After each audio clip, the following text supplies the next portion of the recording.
Hello, this is Delie and these are the instructions on how to put on the garment. For a better position of the shaper when inserting it and passing it over your feet, it is important to fold the silicone edge in the lace area outwards. Delicately roll up the garment from the bottom up as if it were stockings, making sure the seams of the garment are straight on the inner thigh. Gently pull up the shaper to the hips, making sure the seams are above the buttocks and on the inner thigh. Gently arrange the gluteal area for proper placement. Please avoid use of fingernails. Finish pulling up the garment and adjust the straps to the shoulders.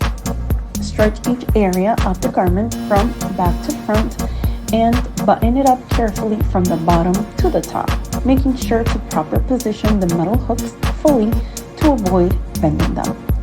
If your shaper has a zipper, finish the process by gently pulling up the slider towards the top of the zipper. This is so easy with Delie.